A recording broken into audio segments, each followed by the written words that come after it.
राधे राधे मित्रों। तो मित्रों, आप लोग राधा किशन के अपकमिंग एपिसोड में देखेंगे कि मित्रों, वीडियो शुरू करने से पहले अगर आप हमारे चैनल पर नए हैं और अगर अभी तक आप लोगों ने हमारे चैनल को सब्सक्राइब नहीं किया है तो चैनल को कर लीजिएगा सब्सक्राइब और बेल आइकन को ऑल पे करके प्रेस कर दीजिएगा, जिससे कि हमारी नई वीडियो का नोटिफिकेशन आपको मिल जाए। तो मित्रों, आप लोग देखेंगे कि उमा पूछती है भार्गवी से, जब कुमार बासु को वो व्यक्ति मिलेगा जिसने आपके वस्त्र चुराए थे तो आप उसे दंड दोगी ना?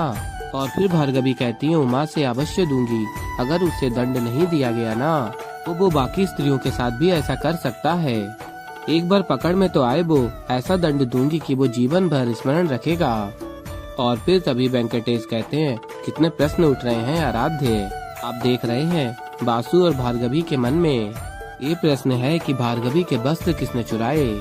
और कहते हैं गोविंदराज को ये प्रमाण चाहिए कि मेरा और भार्गवी का संबंध आगे बढ़ेगा भी या नहीं।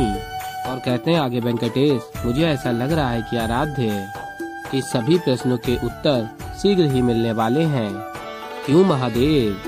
बस अब आवश्यकता है तो आर्या के नदी तक पहुंचने की। और फिर मित्रों, आप लोग आगे देखेंगे कि भार्या नदी के किनारे पहुंचती हैं और कहते हैं गोविंदराज, ये श्रीनिवास ने मुझे यहाँ क्यों बुलवा लिया? यहाँ तो कोई भी नहीं है और यहाँ होने वाला क्या है?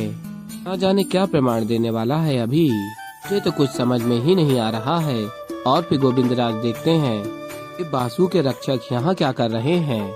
और बासु के रक्षक पूछ रहे होते हैं गाँव वासियों से, क्या आप में से किसी ने भी उस व्यक्ति को देखा है उसने स्नान करते समय भार्गवी के वस्त्र चुराए हैं? और तभी स्त्रियाँ कहती हैं, हमने यहाँ पर किसी को नहीं देखा, आप जाइए यहाँ से, हमें स्नान करना है। और फिर रक्षक जा रहे होते हैं और तभी आवाज आती है, मैंने देखा है। और महादेव आ रहे होते हैं एक नए रूप में और वेंकटेश भार्या बने देख रहे होते हैं। और फिर आगे आप लोग देखेंगे महादेव अपने नए रूप में कहते हैं उन रक्षकों से, आप सब लोग वही है ना जो उस युवक को ढूंढ रहे हैं? इसने एक युवती के वस्त्रों को चोरी किया है। और फिर रक्षक बताते हैं कुमार बासु के, इतने समय से ढूंढ रहा हूँ पर वो व्यक्ति कहीं मिल ही नहीं रहा है। अब तो ऐसा प्रतीत होता है हार माननी ही होगी। और फिर महादेव कहते हैं, ऐसे कैसे हार मानने दूंगा, मैं हूँ न तुम्हारी सहायता के लिए। मैंने उस युवक को स्वयं देखा है। और गोविंदराज भी देख रहे होते हैं और सारी बात सुन रहे होते हैं। और तभी कुमार बासु के रक्षक कहते हैं, क्या? और गोविंदराज कहते हैं, हे महादेव, अब ये कौन आ गया है जिसने वेंकटेश को भार्गवी के वस्त्र चुराते हुए देख लिया है? अब क्या होगा? और तभी स्त्रियां कहती हैं महादेव से, किंतु आप हैं कौन? पहले तो आपको कभी भी नहीं देखा। और फिर महादेव कहते हैं, कितनी समझदार युक्ति है, कितनी समझदारी वाला प्रश्न जो पूछा इसने। और फिर महादेव कहते हैं, मेरा नाम महेश है, मैं यहीं पास के गांव में रहता हूँ। मैं तो यहाँ से केवल जा रहा था और आज से पहले इसलिए नहीं देखा मुझे। तुम मेरे गाँव में नहीं रहती हो, और यदि तुम मेरे गाँव में रहती होती तो मैं प्रतिदिन तुम्हें देख रहा होता और तुम मुझे देखती, परंतु हम दोनों एक दूसरे के गांव में नहीं रहते तो एक दूसरे को कैसे देख सकते हैं? और कहते हैं महेश, मैं तो केवल ये कह रहा हूँ कि मैंने उस युवक को युवती के वस्त्र चोरी करते हुए स्वयं देखा है। और फिर कुमार बासु के रक्षक पूछते हैं, कैसा दिखता है वो? और फिर महेश बताते हैं, यदि मैं सब कुछ आप ही को बता दूं तो फिर इसमें मेरा क्या लाभ होगा? आप मेरी बात समझ रहे हैं ना कि मैं ये कह रहा था कि आप मुझे उस व्यक्ति के पास ले चलिए जिसने आपको उस युवक को खोजने के लिए भेजा है। और कहते मैं सारी जानकारी उन्हें दूंगा और बदले में मुझे भी कुछ पुरस्कार, समझ रहे ना आप? और फिर रक्षक कहते हैं कुमार बासु के, हम कैसे मान लें कि उस दिन तुम यहाँ थे और तुमने उस व्यक्ति को देखा है जिसने भार्गवी के वस्त्र चुराए? और फिर महादेव कहते हैं, मैं आपको प्रमाण दे सकता हूँ। और कहते हैं महेश, वो देखिए, अरे वो नहीं, वो वृक्ष देख रहे हो? उस युवक ने उस युवती के वस्त्र उसी वृक्ष पर टांगे थे। और गोविंदराज भी सुन रहे होते हैं। और तभी युवतियाँ कहती हैं, ये तो उचित कह रहे हैं, उसी वृक्ष पे थे वस्त्र। और फिर कुमार बासु के रक्षक कहते हैं, ठीक है, तुम अभी चलो हमारे साथ, अभी चलकर राजकुमार बासु को उस व्यक्ति का विवरण दो। और फिर महेश कहते हैं, कुमार बासु आइए। और फिर मित्रों, आप लोग आगे देखेंगे कि महेश जा रहे होते हैं रक्षकों के साथ कुमार बासु के। और तभी गोविंदराज स्मरण करते हैं, मुझे शीघ्र ही श्रीनिवास को सूचित करना होगा। यदि ये बात बासु को पता चल गई तो बहुत बड़ा अनर्थ हो जाएगा। और फिर आगे आप लोग देखेंगे कि महेश जाते हैं और कहते हैं अरे वाह इतना भव्य घर, और कहते हैं आज मुझे बहुत बड़ा पुरस्कार मिलेगा अवश्य ही।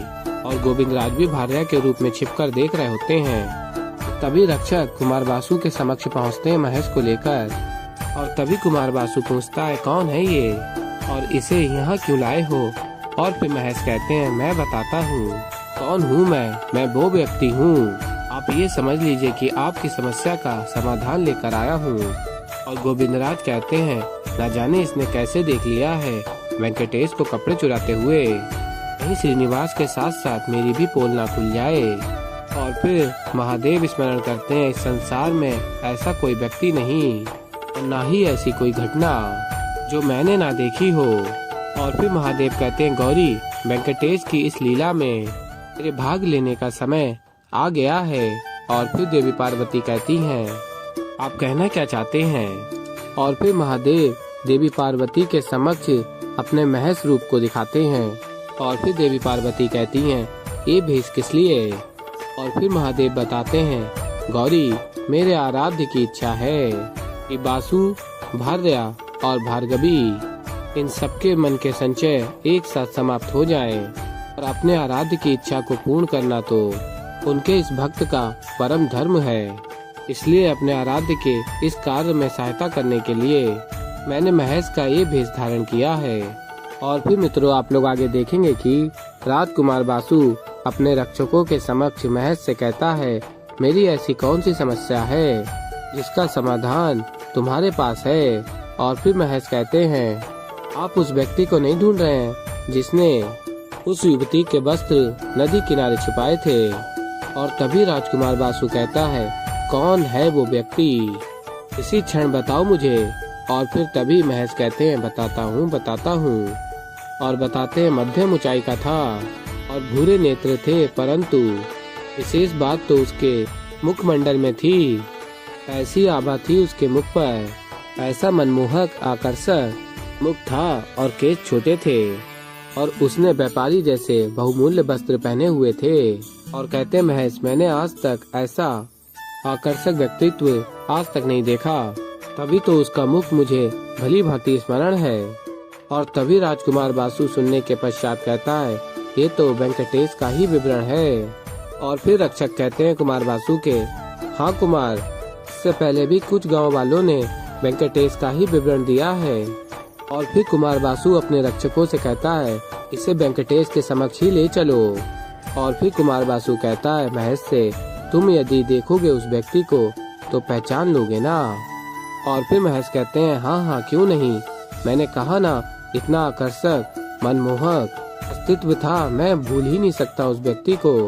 और कहते हैं राजकुमार बासु मैं तुमसे अत्यंत प्रसन्न हूँ महेश, यदि तुम इस व्यक्ति को पहचान लोगे तो तुम जो चाहोगे वो प्राप्त होगा तुम्हें। और फिर आगे आप लोग देखेंगे कि और कहते हैं महेश जल्दी चलिए कुमार और मुझे उस व्यक्ति को पहचानने में आपकी सहायता करने दीजिए।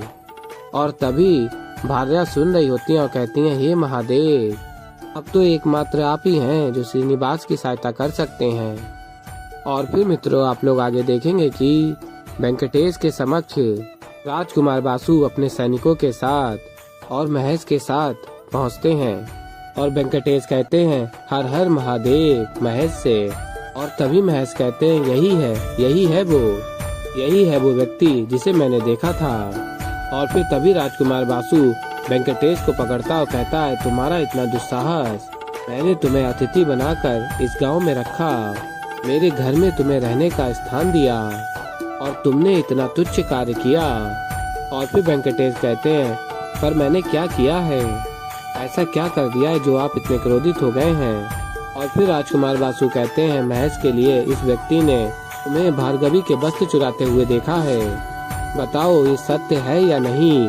तो ऐसे ही मित्रों आगे और भी बहुत कुछ देखेंगे, तो अभी के लिए इस वीडियो में इतना ही। तो मित्रों अगर आप लोगों को हमारी वीडियो पसंद आई हो तो वीडियो को कर दीजिएगा लाइक, और अगर अभी तक आप लोगों ने हमारे चैनल को सब्सक्राइब नहीं किया है तो चैनल को कर लीजिएगा सब्सक्राइब और बेल आइकन को प्रेस कर दीजिएगा, जिससे कि हमारी नई वीडियो का नोटिफिकेशन आपको मिल जाए। तो मैं मिलता हूँ जल्दी आप लोगों को एक नई वीडियो के साथ, तो तब तक के लिए राधे राधे।